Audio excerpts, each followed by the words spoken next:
Partners at Just News reported that emails showed Dr. Anthony Fauci made urgent inquiries about gain-of-function research as the pandemic began. And joining us now is Just News Sophie, Mann, and DC. So this story continuing to develop. You had the Washington Post, you had BuzzFeed, right? Sending out those FOIAs, both talking about the articles. They had some emails were released. More emails are being released today. And then you also have this book that was supposed to come out.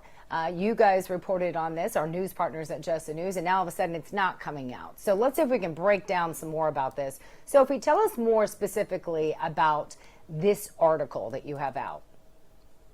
That's right, Miranda. So the world seems to be collapsing in on Dr. Fauci this week. I mean, for a long time, people have been wondering about what is referred to as gain-of-function research and the role that Dr. Fauci specifically had in funding that research in the United States and then in China.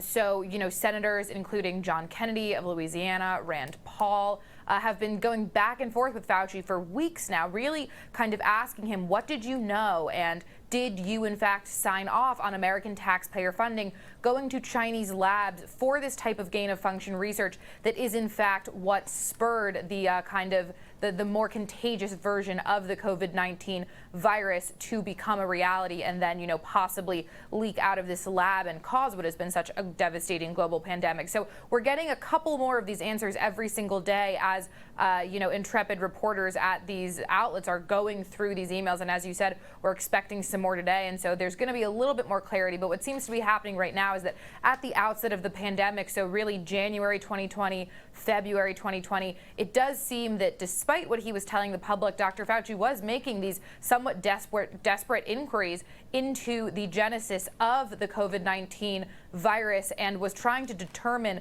between his own staff and partners whether or not it could have come as the result of gain-of-function research. And I mean, you're right in saying that the book that people were anticipating and are continue to anticipate to go on sale this November has now been pulled from pre-order markets on Amazon and Barnes & Noble. It's still available at some smaller outlets, but I mean, these main two seem to have shelved it for the moment. So we'll see if he's really taken from his #1 prime spot as the lead fighter of COVID-19 in the United States and bumped down a bit as more and more questions arise about the propriety of his actions.